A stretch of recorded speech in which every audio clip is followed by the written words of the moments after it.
The chalk was already in his hand when the silence fell. Not the ordinary silence of a room waiting to be filled, but the particular suffocating quiet of a crowd that has stopped breathing.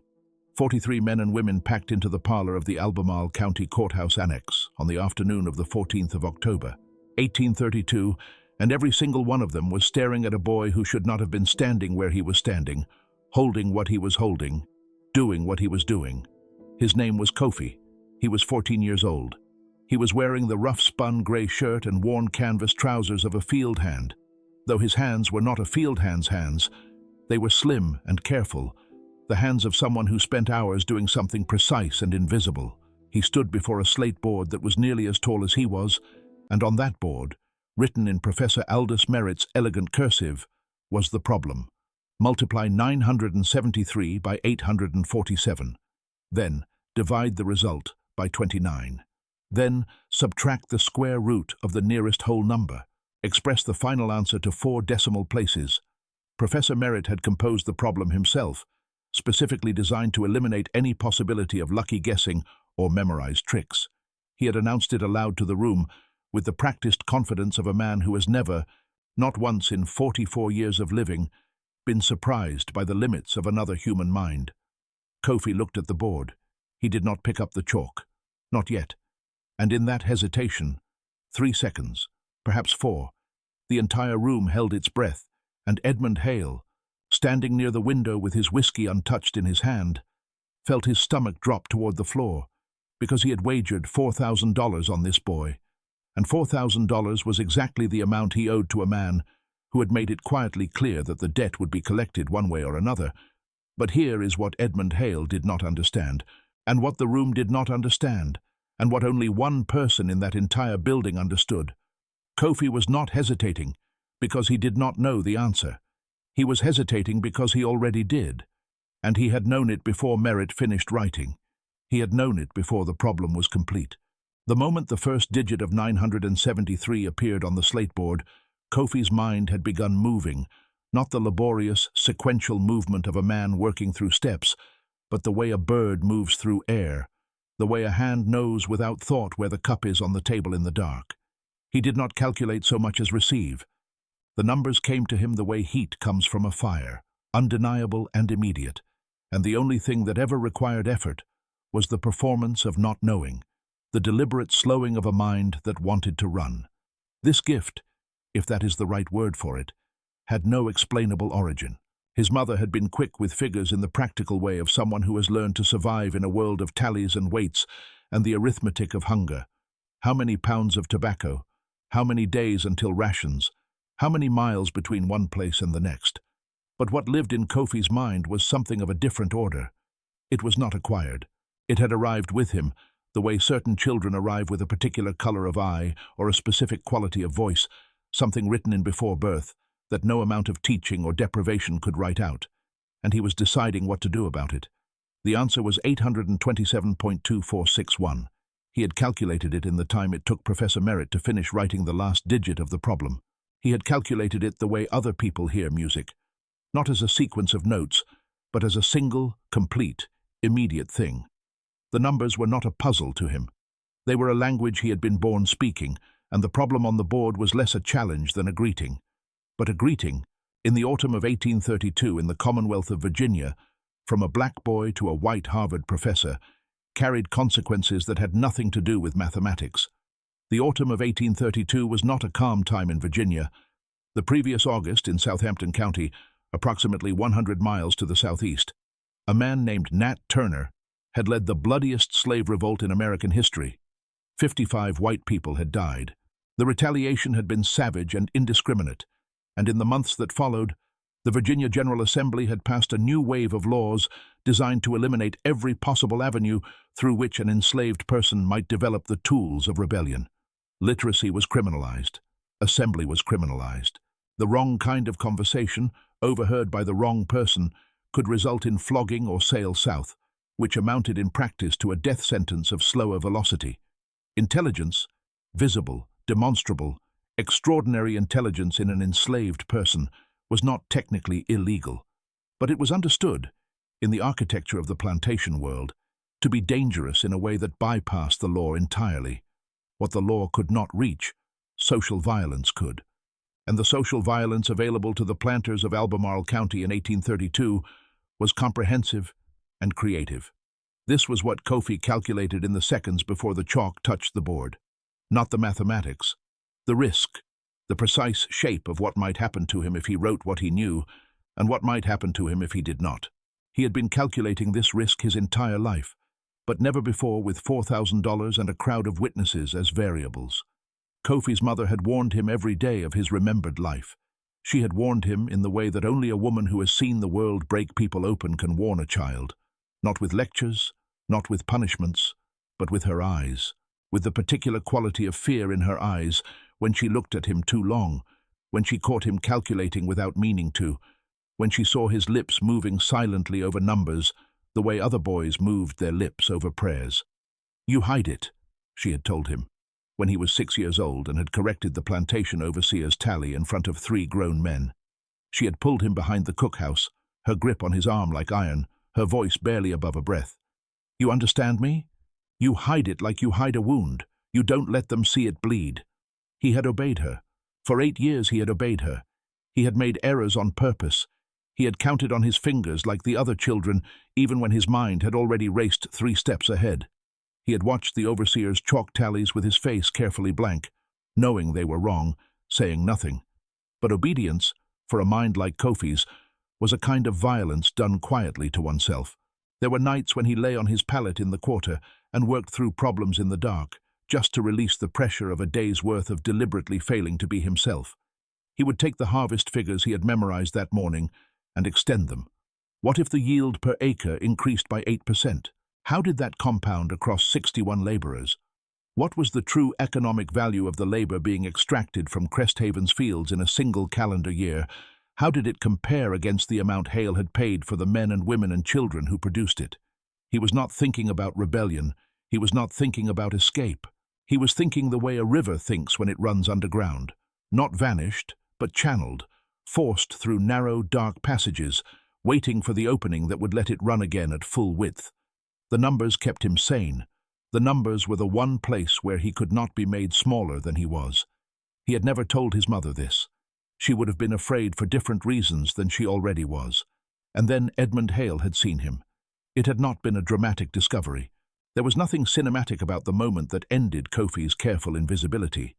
It was a Tuesday morning in early September, and Hale had been standing in the doorway of the barn, watching the harvest tallies being calculated by his new overseer, a man named Crutchfield who had trouble with long multiplication, and Kofi had been close enough that when Crutchfield made an error, multiplying 412 bushels by the wrong rate per unit, Kofi's face did something, a twitch, a tiny, involuntary correction in his expression. Nothing more, but Hale saw it. Hale was not a stupid man. He was a desperate one, which is a different thing entirely. He had inherited Cresthaven Plantation from his father 17 years earlier, along with its 61 enslaved people, its tobacco fields, and its debts. Debts his father had accumulated with the cheerful confidence of a man who believed the next harvest was always going to be better than the last.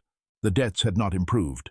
The harvests had been acceptable but not exceptional, and Hale had, over the years, added to the debts himself in ways that felt, at the time, like reasonable investments and looked, in retrospect, like the slow accumulation of a man who is afraid to look directly at a problem. He had borrowed against the plantation twice. He had speculated in land he had not been able to sell at the price he expected. He had made a series of business decisions in the years following 1825 that a more cautious man would not have made, and the result of those decisions was a ledger that he kept in a locked drawer in his study and opened less and less frequently, as if infrequency of observation might reduce its contents. The man he owed $4,000 to was named Carver Pollitt, and Pollitt was not the kind of man who allowed debts to age gracefully. He had called on Hale 3 times in the past year, each visit more pointed in its implications than the last.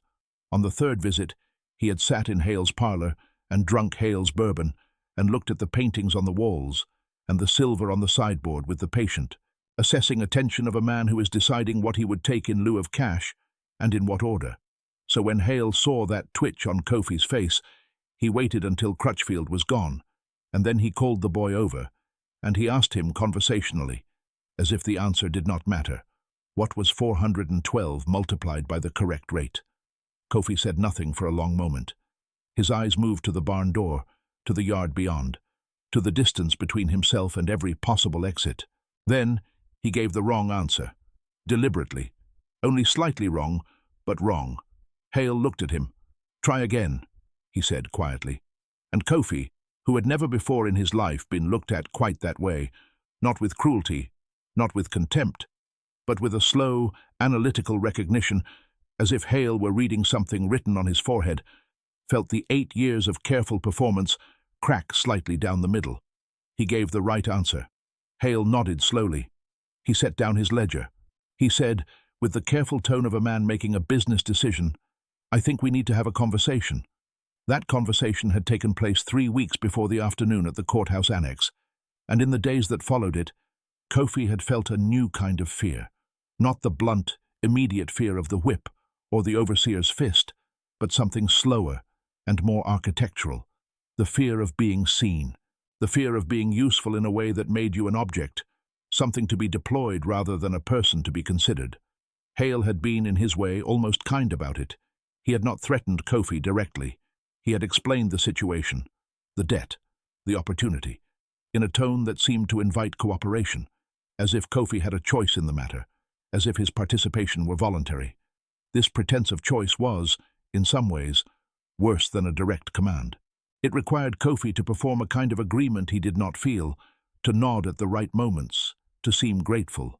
And Kofi, who had spent 8 years performing a lesser version of himself, added this new performance to his repertoire with the weary efficiency of someone who has come to understand that survival in the world he inhabits is a theatrical art. "You'll stand before the professor," Hale had said. "You'll calculate what he calculates. If you're as quick as I believe you are, the matter resolves itself. If the bet is won, I have arrangements in mind that would benefit you. Lighter duties, perhaps, a position closer to the house." The word arrangements had hung in the air between them like smoke. Kofi had nodded. He had seemed grateful. He had gone home to his mother in the quarter that evening and told her nothing, because Sable already knew. She had seen Hale watching the boy, had marked the conversation in the barn from 40 yards away with the peripheral attention of a woman who has spent decades watching for danger in the movements of people who own her. She had gone very still when she saw Hale call Kofi over, and she had remained still long after they parted, standing in the yard with her hands motionless at her sides, looking at nothing. In the quarter that evening, she had gone about the business of the meal and the fire, and the 100 small necessary tasks of a shared life with a quietness that Kofi recognized as a different quality than her usual quiet. Her usual quiet was resting. This was a woman doing mathematics of her own, working through a problem of terrible stakes, balancing variables she had been tracking for 15 years, arriving at an answer she had always suspected she would one day need. She had a secret that she had been carrying for 15 years. She had always known the day would come when she would have to decide whether to use it. She had not known it would come like this. Now, in the courthouse annex, Kofi stood before the slate board with the chalk in his hand, and Professor Aldous Merritt was watching him with the particular expression of a man who is already composing the anecdote he will tell at faculty dinners, the charming story of the Southern plantation's attempt to embarrass a Harvard scholar with a clever child. He had been performing mental arithmetic exhibitions for 17 years. He had never been beaten, not by other professors, not by prodigies from Boston or Philadelphia, not by the calculating boys they occasionally produced from the German schools and brought to New England to compete. He was not concerned. He should have been. Before we go further, before I tell you what happened when Kofi set chalk to slate, I want to pause and ask you something. Tell me in the comments what country and city you're watching from. These stories are traveling to places I can only imagine, and your voice, wherever you are in the world, is part of why this history refuses to stay buried. If you believe these stories matter, the stories that got left out of every textbook, the minds that never got monuments, the lives that the official record reduced to numbers in a ledger, subscribe to this channel. We exist to make sure those voices are heard. Now, let me tell you what happened next. Kofi placed the chalk against the board. He wrote the answer in 4.5 seconds. The room did not react immediately. There was a lag of nearly 10 seconds in which people simply stared at the board, and then at Kofi, and then at Professor Merritt, whose expression had undergone a subtle but seismic shift. the composed confidence draining away in stages, like water finding the cracks in stone. Someone in the back of the room said, "Check it," in a voice that was nearly a whisper. A man with a ledger and pencil began working through the calculation at the far table. He was good at arithmetic, notably better than Crutchfield, and he worked with the focused attention of someone who understands that the number he is checking is improbable enough that the checking matters. The room watched him. The scratching of his pencil was the only sound. Merritt stood with his hands at his sides, his breathing controlled, his face doing something complex and internal that was not quite accessible from the outside. It took the man 4 minutes and 20 seconds. When he looked up, his face was the color of old wax. "It's correct," he said. The room erupted. Not with celebration, with argument, with the particular sound of men whose understanding of the world has been challenged, and who respond to that challenge not with curiosity but with aggression, because curiosity requires accepting that you were wrong about something, and these men's world was built on the premise of their own correctness. Voices rose about trickery, about preparation, about the possibility that Hale had somehow obtained the problem in advance and drilled the answer into the boy. One man suggested that the boy might have overheard Merritt composing the problem, but Merritt had composed it privately in his hotel room that morning and written it fresh on the board. Another suggested signals, that Hale or someone in the crowd had communicated the answer to the boy by some prearranged code. The suggestions grew more elaborate as the reality they were trying to explain grew more resistant to simple explanations. Merritt stood very still in the center of the noise, and his stillness was more alarming than any motion would have been. He was looking at Kofi. He was looking at him the way you look at a proof that is internally correct, but whose implications you have not yet worked through, with the particular, slightly frightened attention of a man who knows something has just changed and hasn't yet determined what. Hale moved to collect his winnings. Pollitt, who had been watching from a corner chair and whose expression throughout had been that of a man watching a game he has already solved, rose and counted out the notes with the unhurried ease of someone who has never, in his professional life, been surprised by the outcome of anything. And Kofi stood by the board with chalk dust on his fingers and watched the room debate the validity of his own mind, as if he were not present. He was used to this. He had been present but absent in rooms all his life, in the barn with Crutchfield, in the fields with the other hands, at the edge of conversations where what was being decided concerned him directly, but his presence at the deciding was not considered. He watched the men argue, and he watched Hale move to collect his winnings, and he watched Pollitt count the notes with the unhurried ease of a man who has already run the numbers. He was thinking about his mother's eyes. He was thinking about the chalk in his hand and the number on the board, and the fact that the number was his, not Hale's, not Merritt's, not the property of any institution or ledger or deed of sale. Whatever had produced that number in 4.5 seconds lived in him and could not be relocated, could not be mortgaged, could not be inherited by a man who had never earned it. It was the one thing. He was thinking about Teaha's question, written in the mud at the creek's edge. He was thinking about the answer he had drawn on his own side, carrying it further than the question required, because that was what you did with something you actually understood. You took it further. You found what it connected to. You followed it until the connections ran out. He had not been supposed to be at the creek. He had been sent to the western boundary of the property to check the fence lines, a task that would not normally fall to a boy his age. But Crutchfield had been short-handed that morning, and Kofi had volunteered with the carefully understated enthusiasm of someone who needs an hour outside the geometry of the plantation's usual paths.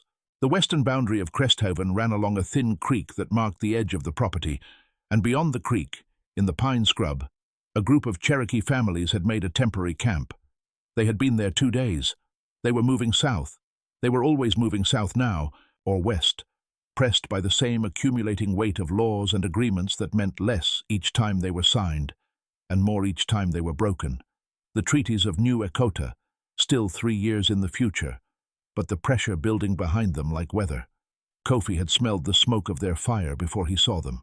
He had stopped at the creek bank and looked across, and a boy about 2 years older than him had looked back from the opposite bank with an expression of alert neutrality, neither threatening nor welcoming, simply the careful attention of someone who has learned that strangers are categorized by what they want from you, and it is important to make that determination quickly.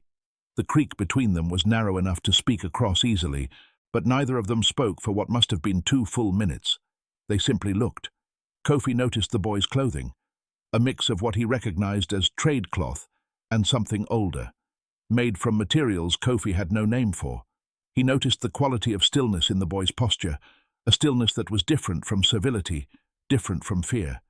It was the stillness of someone who has chosen to be still, which is a different thing entirely.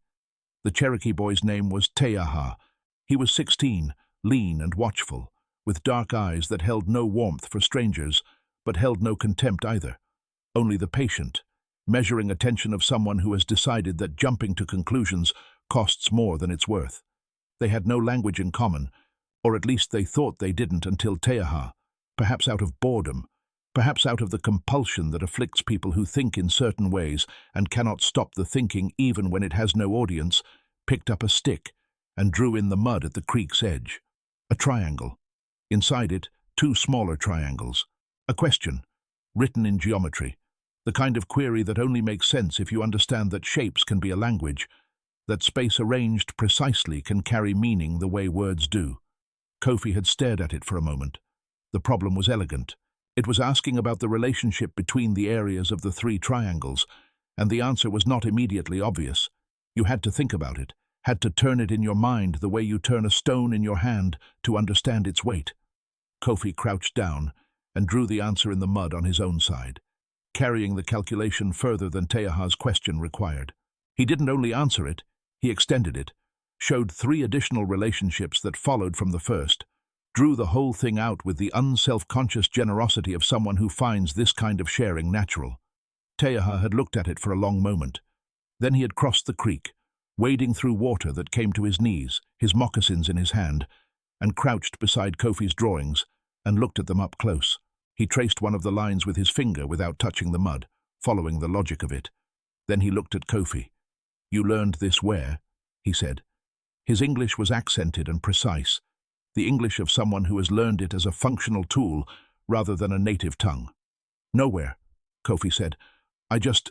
It's there. It's always been there." Teaha looked at him for a moment. "Same," he said, and that single word between them was as complete as anything longer. They had spent 2 hours at the creek, drawing problems in the mud, not speaking much, not needing to. Kofi learned that Teaha's grandfather had been a surveyor, not in the white man's sense of the profession, but in the traditional sense, a man who read landscape mathematically, who understood the geometry of terrain in a way that translated naturally into the kind of spatial reasoning that also underlies pure mathematics. Teaha had inherited this. He thought in shapes the way Kofi thought in numbers, and where their two ways of thinking met, in geometry, in the translation between the abstract and the physical, they moved with a speed and ease that surprised them both. Before Teaha went back to his camp, he had said one thing in English, accented, careful, chosen with precision. They will want it. Whatever you have, they always want it. The question is, who gets to decide what happens to it? Kofi had thought about that sentence for 3 days. He was thinking about it now, standing in the courthouse annex with chalk dust on his fingers, as Professor Merritt made his way across the room toward him. The room quieted as Merritt approached. There was something in the professor's bearing, the deliberateness of his movement, the controlled set of his jaw, that communicated that whatever he was about to say had been thought through, which was unusual enough in an agitated crowd to command attention. Merritt stopped 2 feet from Kofi. He looked at the boy for a long moment without speaking. "How old are you?" he asked. 14, sir," Kofi said. "Who taught you?" "No one, sir." Merritt's eyes narrowed slightly, not with disbelief, but with the particular attention of a man recognizing something he has encountered only in theory. "No one," he repeated. "No one, sir." Merritt turned to Hale. "I want to purchase this boy," he said. His voice was even, businesslike, carrying no more emotion than if he'd expressed interest in a piece of furniture. The room went quiet again. A different quality of quiet this time, the quiet of people repositioning their understanding of the situation. Hale blinked. "He's not for sale, Professor." "Everything in this room is for sale," Merritt said, without particular unkindness. "Name a price." And here is where the story fractures open, because what happened next was not what any person in that room expected. Not Hale, not Merritt, not Pollitt in his corner chair, and not Kofi himself. The door opened. Sable walked in. She was not supposed to be there. She was not supposed to be in Charlottesville at all.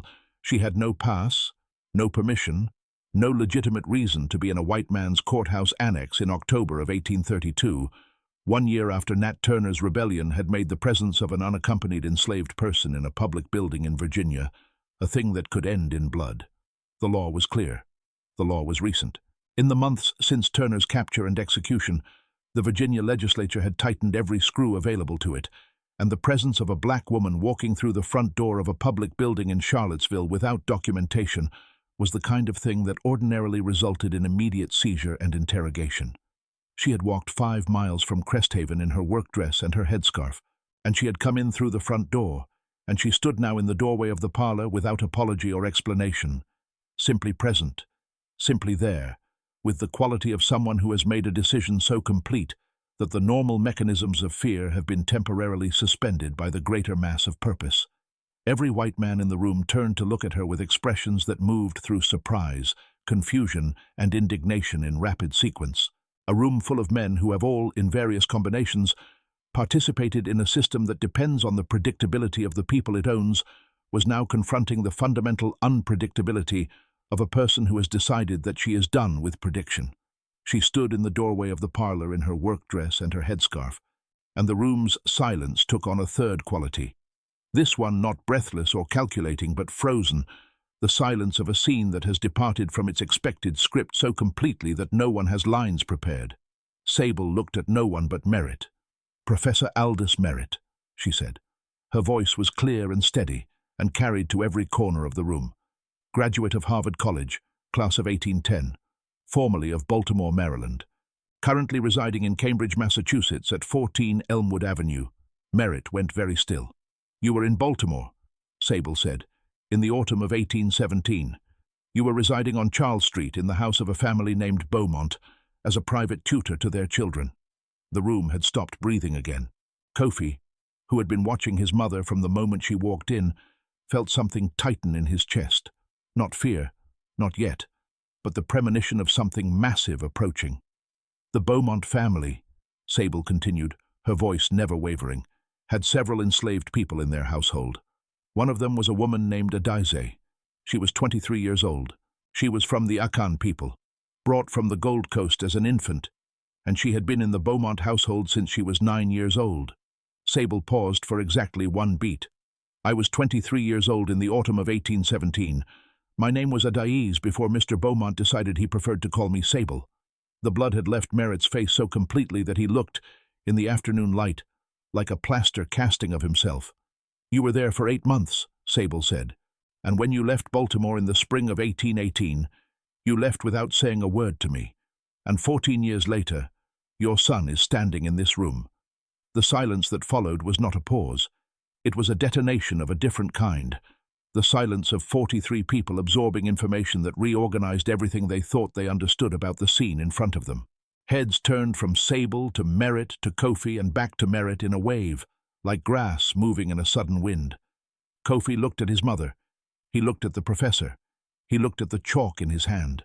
He understood, in the span of a heartbeat, with the same clarity that had always made numbers arrive in his mind fully formed and complete, that the calculation his mother had just performed was more sophisticated than anything on the slateboard behind him. She had spent 15 years computing probabilities, weighing variables, identifying the precise moment and the precise audience before whom this information could be deployed for maximum effect. She had waited until he was in public, until there were witnesses, until the professor had already expressed a desire to possess him, because a desire to possess becomes legally complicated when the thing desired might be your own blood. In Virginia, in 1832, the laws governing the status of children born to enslaved mothers and free fathers were complex, contested, and in practice almost universally resolved in favor of the mother's enslaved status. Sable knew this. She was not naive about the law. She was not making a legal argument. She was making a social one. She was putting this information into a room full of men, men of property, men of reputation, men who operated in a world governed entirely by appearance and social standing, and she was watching what that information did to the architecture of power in the room. Because if Professor Aldous Merritt of Harvard College, lecturer, intellectual, man of the educated Northern establishment, was the father of an enslaved boy in Virginia.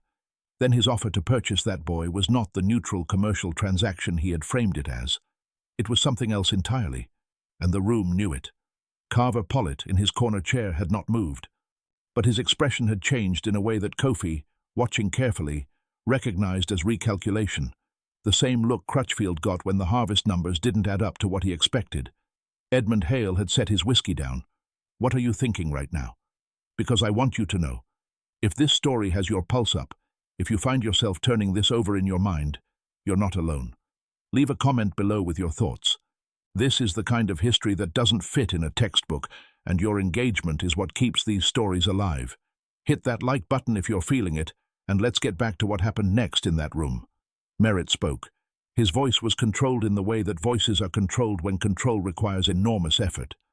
"This woman is making an accusation that—" "This woman," Sable said, and her voice had a quality in it now that Kofi had never heard before. Something iron beneath the surface, something that had been waiting a very long time, "is stating a fact. I have a letter, written in your hand, dated the 3rd of March, 1818. I have kept it for 15 years inside the lining of a coat that belongs to no one now living. The letter does not say everything, but it says enough." She reached into the front of her dress and produced a folded piece of paper, darkened at the edges and worn along the creases to near transparency. She held it up so the room could see it, but she did not hand it to anyone. Merritt looked at the paper. Something in his expression shifted. Not guilt exactly, because guilt implies regret, and what crossed his face was subtler and colder than regret. It was the expression of a man calculating exposure. Hale, who had been silent throughout, now turned to look at Kofi in a way he had never looked at him before, not as property, not as an asset, but with the expression of a man who is reassessing the value of something he thought he understood and has just discovered is worth considerably more or considerably less, depending on who is looking. "Name your price," Pollitt said from his corner, and everyone in the room turned to look at him, because no one had expected the debt collector to speak. His voice was mild, conversational, utterly without agitation. He was looking at Merritt, for the woman and the boy together.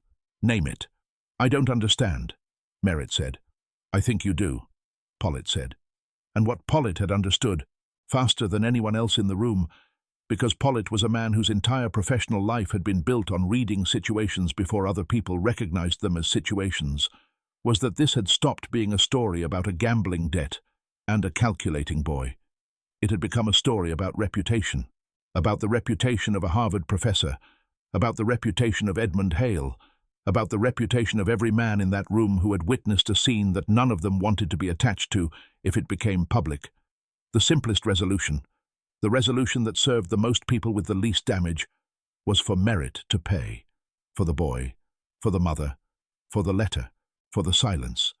What Pollitt had not understood, what he could not have understood, because he was reading the situation as a transaction, and some situations refused to be transactions, was that Sable had not come to sell. She had come to say something that could not be unsaid. She had come so that her son could hear it.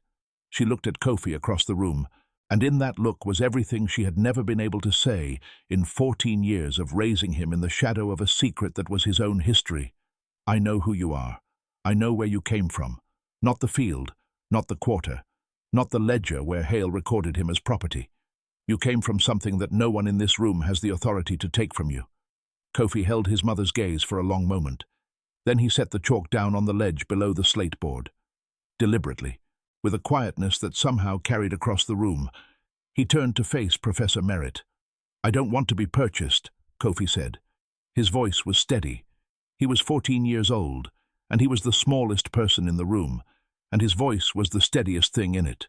"I don't want to be your property or his property or anyone's property, and I don't think what I can do in my mind belongs to anyone but me." The room was absolutely silent. Merritt looked at the boy. For the first time in the encounter, something crossed his face that was not calculation or controlled exposure or professional assessment, something that was, if not precisely shame, then the first shadow of it, the dim recognition of a man who has spent his entire adult life treating intellect as a commodity and has just been confronted with the lived cost of that belief. He did not speak for a long moment. Then he said, quietly, to Hale, "What would it take to manumit the boy and his mother?" Hale looked at him. Hale looked at Pollitt. Hale looked at the room. Edmund Hale was not a good man. He had never pretended to be one. But he was, in this moment, a man standing at a particular kind of crossroads, the kind that history creates sometimes. Briefly, in small rooms, where the usual architecture of power and habit develops, for just a moment, a door. He was also a man who had just won $4,000, which meant his most pressing problem had resolved itself, and the leverage that Sable's revelation gave him over Merritt was not inconsiderable. $1,200, Hale said, for both of them. Papers drawn today. The number was arbitrary, and they all knew it, but it was also the number that closed the door on the scene cleanly, that gave every man in the room a transaction to point to instead of a scandal, that let Professor Merritt write a check against his Boston bank account and call it philanthropy, and never quite look at what it actually was. Merritt drew out his bank book. What happened over the next 3 hours? The documents drawn, the manumission papers signed and witnessed, the transaction recorded with the county clerk, was, in the official record, a straightforward legal proceeding.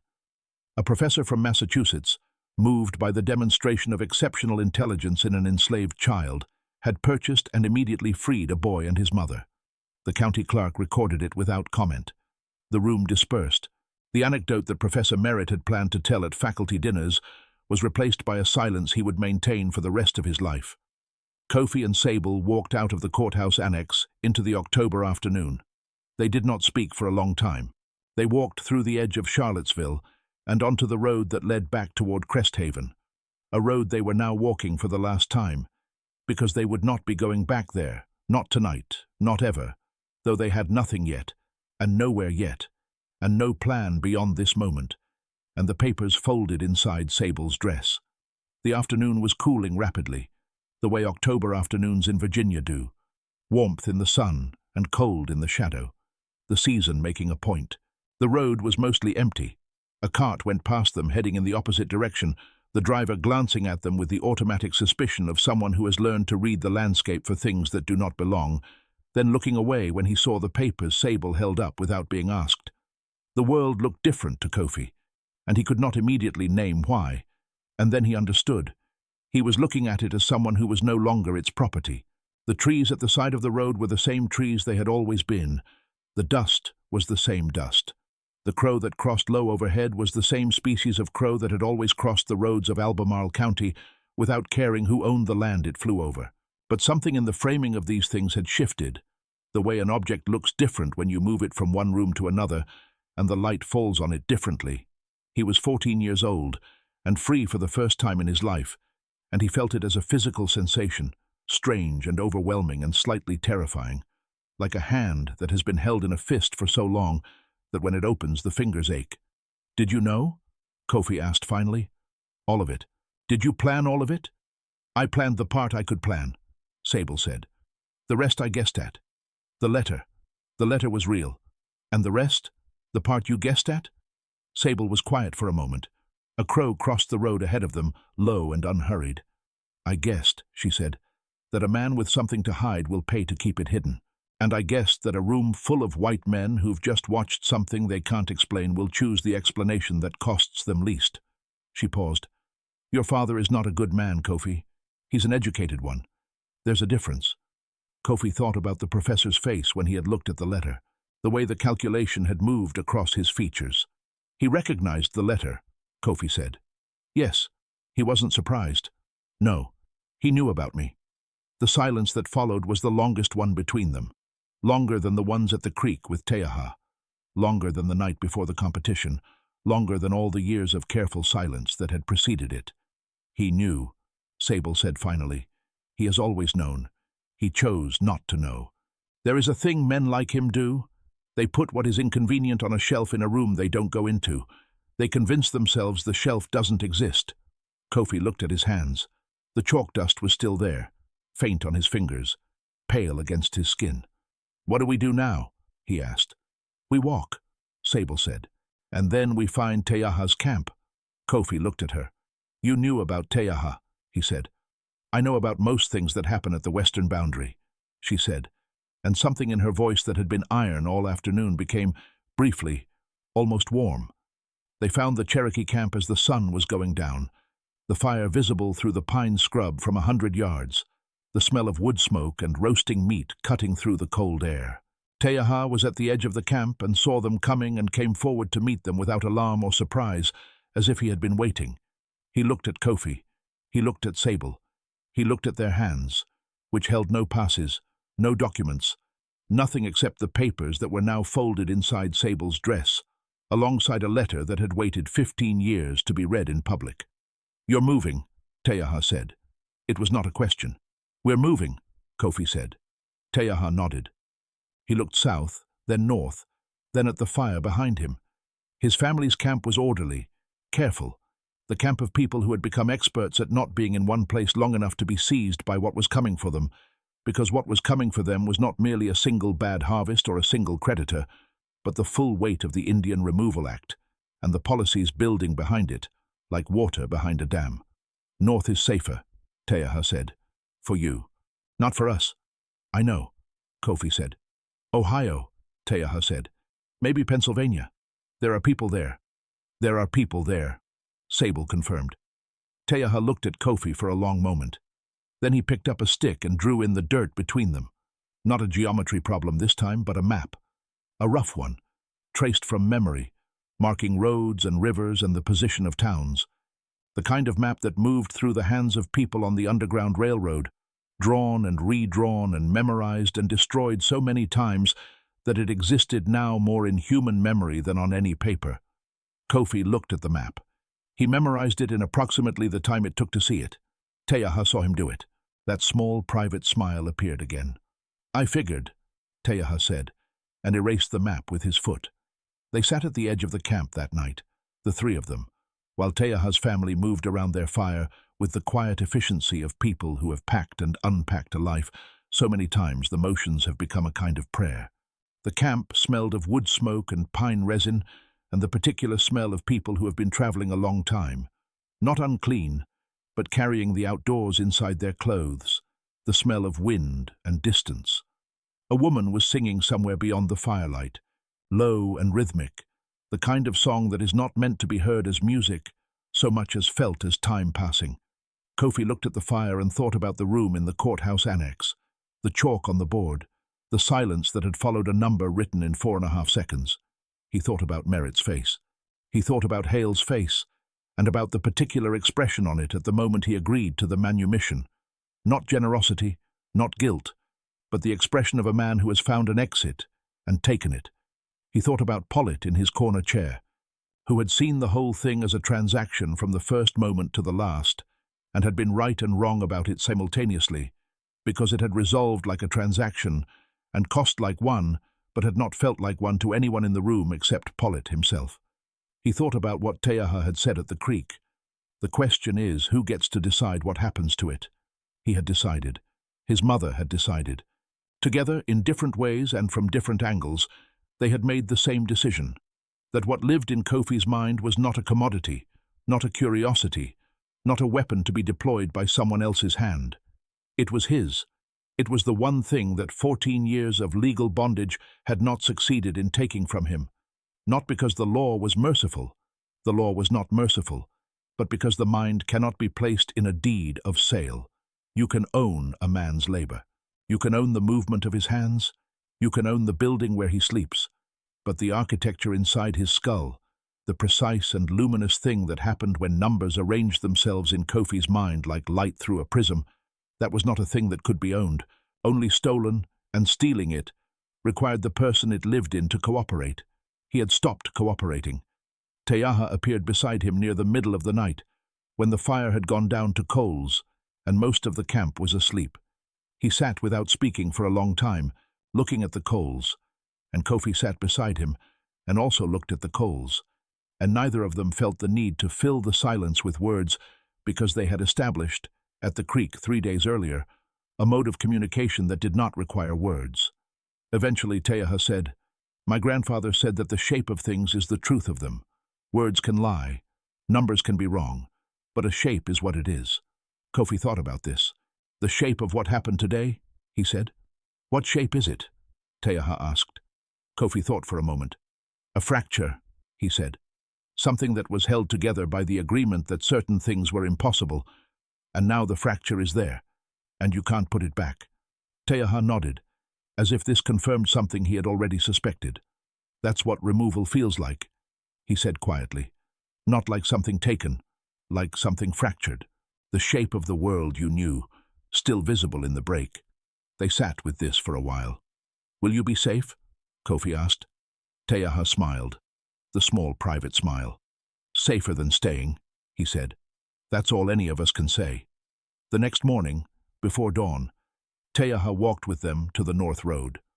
At the point where the road curved away from the pine scrub, and the last of the Cherokee camp's firelight disappeared behind them, they stopped.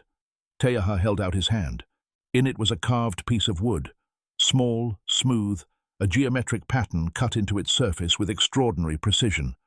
The pattern was not decorative, it was mathematical. Kofi recognized it immediately, a representation of the Pythagorean theorem rendered in negative space. The squares on each side of the triangle expressed as actual empty squares in the carved wood. My grandfather made it, Teaha said. He said it was a way of writing things down without words because words could be taken, but the shape of things couldn't. Kofi took it. It fit perfectly in his palm. Where will you go? Kofi asked. Teaha looked south, toward where his family's road ran. Where we can, he said. Same as you. They gripped each other's forearm in the darkness, the way Kofi had seen men do when they were parting seriously. Then Teaha turned back toward his camp, and Kofi and Sable turned north, and the road rose in front of them in the pre-dawn dark, cold and uncertain, and entirely their own. Before I tell you how this story ends, I want to say something to you directly. If these hidden histories have found a place in you, if Kofi's story, Sable's courage, Teaha's carved piece of geometry have moved something inside you, then please subscribe and turn on notifications. Every week on this channel, we bring you the stories that the official record tried to erase, the minds that never got monuments, the alliances that never made the textbooks, the acts of resistance so quiet and so devastating that the people who witnessed them spent the rest of their lives not speaking about them. Share this with someone who needs to hear it. And now let me finish. They walked for 3 days before they reached the first station. The woman who answered the door looked at them for a long moment, looked at their papers, looked at Sable's face, looked at the 14-year-old boy standing behind her with his hands at his sides. Can you read? She asked Kofi. Yes, he said. Can you write? Yes. Can you calculate? He looked at her. Yes, he said. She nodded once, as if something had been confirmed, and opened the door wider. What happened to Kofi after that is a longer story than I have room for here, but I will tell you the shape of it. He made it to Philadelphia by the spring of 1833.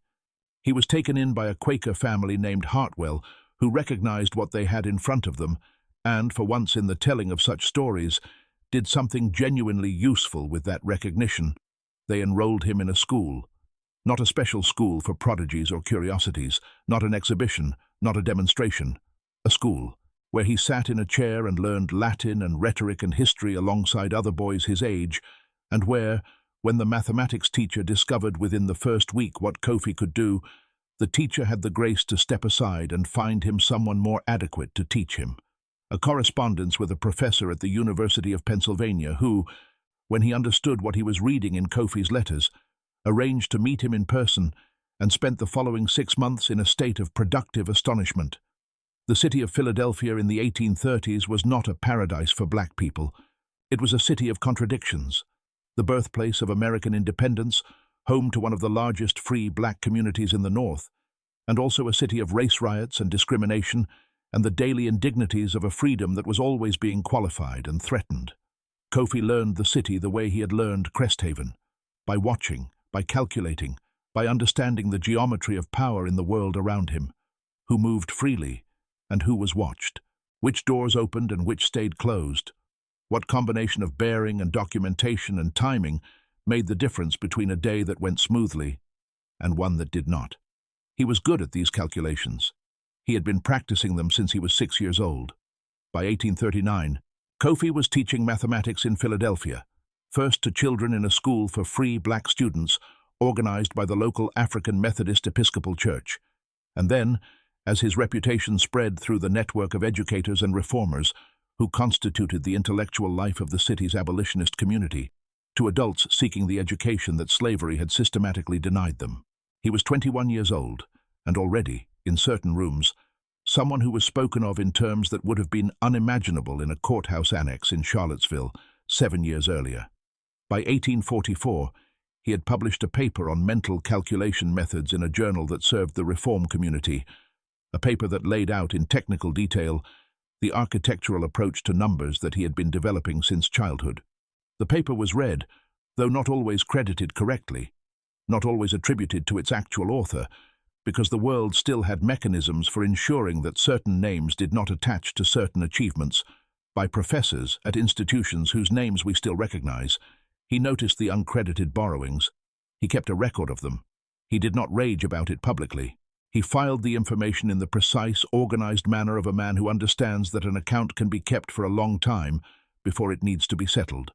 Sable lived in Philadelphia with him until her death in 1858, 25 years after they walked out of a courthouse in Charlottesville with nothing in their hands but papers and a secret and the road ahead of them.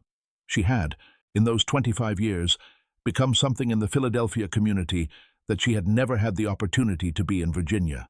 A person with a name that was attached to a reputation that was attached to her own work. She helped organize the transport of families arriving from the South through the network of abolitionists and sympathizers that moved people from bondage toward safety. She could not read well. That particular theft from her childhood had never been fully repaired. But she understood people with an acuity that made her invaluable in work that required the reading of strangers very quickly and the making of decisions about trust that could not afford to be wrong. She was, in every practical sense, a strategist. She had always been one. Philadelphia simply gave her the room to be it openly. She never spoke publicly about Professor Merritt. She never showed anyone the letter. After her death, Kofi looked for it in the small box of her possessions and could not find it. He believed she had destroyed it, not out of forgiveness, but out of a settled conviction that she had already done with it everything it needed to do. It had served its purpose. It had no remaining function. She had let it go. This seemed to him, the more he thought about it, like exactly the right decision. It was the decision of a woman who understood that the past is a tool, not a home. Teaha's story is harder to finish, because the road his people walked did not curve north. It went where it went, and where it went was where many Cherokee people went in those years, into the grinding machinery of removal, of relocation, of the forced march that history would eventually call, by a name that translates more or less, to the place where they cried. Whether Teaha survived, whether his grandmother's carved geometry traveled with him, whether he found a place where what he knew was valued rather than feared, these are questions the record does not answer. But I know this. On the morning Kofi left the North Road and Teaha returned to the camp, Kofi stopped and turned back once, and Teaha, without turning around, raised his hand in something that was not quite a wave, the acknowledgement of a person who has been seen and is seeing in return. The carved piece of wood Teaha had given him sat on Kofi's desk in Philadelphia for the rest of his life. Visitors often asked about it. He always gave the same answer. "A friend made it," he would say. He said it was a way of writing things down without words, because the shape of things can't be taken from you. He would turn it over in his hands, the way you handle something you have carried so long it has become an extension of thinking. He was right, Kofi would say, about that, and about most things. The chalk dust faded from his hands on the third day of walking. By the time he reached Philadelphia, his hands were clean. He looked at them in the lamplight of the station house and thought of the slate board, the silence in the room, the moment before he pressed chalk to surface and wrote the answer that was already complete in his mind. He thought of his mother's voice in the doorway, clear and steady and carrying to every corner. He thought of Teaha's stick tracing rivers in the dirt. He closed his hands. He opened them. He sat down at the desk they had given him, picked up a pen, and began to write. Not numbers this time. Words, his own. In a world that had decided, from the moment of his birth, that neither his numbers nor his words belonged to him, the most radical thing Kofi ever did was also the most ordinary. He sat down and thought, and then he wrote what he thought, And then he put his name on it. He put his name on it. Not the name Hale had written in his ledgers, not the name Beaumont had given to his mother. His name, the one Sable had whispered to him on the night he was born, in a language she had been forbidden to speak, that came from a coast she had never seen, that meant, in the Akan of the Gold Coast, in the tradition of children born on a Friday, he who has arrived, Kofi, he who has arrived, and in a city that did not yet fully know what to do with him, in a country that had tried, with every instrument available to it, to make his arrival mean nothing, he sat at his desk and added up the columns of the world with a mind that no one had ever succeeded in placing in a deed of sale, and the numbers, as they always had, arrived complete, luminous, his,